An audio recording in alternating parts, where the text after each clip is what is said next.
ভূমিকম্পে তুরস্ক ও সিরিয়ায় নিহত মানুষের সংখ্যা এরই মধ্যে ৫,০০০-এর ঘর ছাড়িয়েছে। মৃতের সংখ্যা আরও অনেক বাড়বে বলে আশঙ্কা করা হচ্ছে। নিহত মানুষের সংখ্যা ২০,০০০-এ পৌঁছাতে পারে বলে ধারণা করছে বিশ্ব স্বাস্থ্য সংস্থা।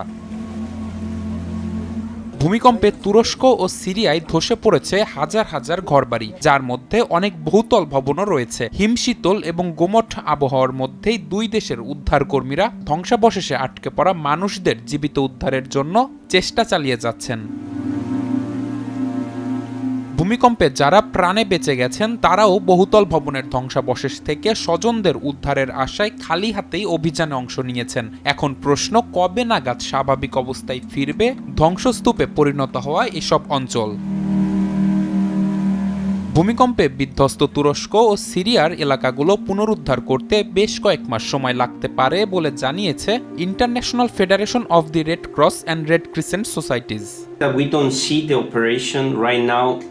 প্রথম কয়েক ঘন্টায় অনুসন্ধান এবং উদ্ধার খুবই গুরুত্বপূর্ণ, তবে আমরা দেখতে পাচ্ছি এই বিপর্যয়টি পুনরুদ্ধারের জন্য বছর না হলেও অনেক মাস লাগবে।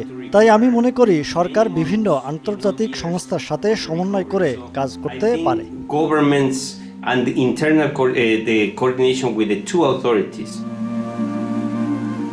তবে সিরিয়ায় ভূমিকম্পে বিধ্বস্ত এলাকায় উদ্ধার কাজ চালানো কঠিন হয়ে পড়ছে, বিশেষ করে যুদ্ধবিধ্বস্ত অঞ্চলে ধুলোয় মিশে যাওয়া অবকাঠামো, যন্ত্রপাতির অভাব এবং প্রবল বৃষ্টির কারণে উদ্ধার কাজ বিঘ্নিত হচ্ছে।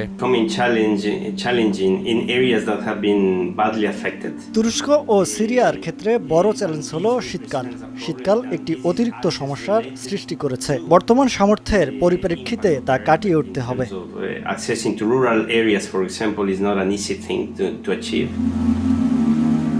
তুরস্কের দুর্যোগ ও জরুরি ব্যবস্থাপনা কর্তৃপক্ষ জানিয়েছে ভূমিকম্পে ৫,৭৭৫টি ভবন ধ্বংস হয়েছে। নিবিড় সাহা, সময় সংবাদ।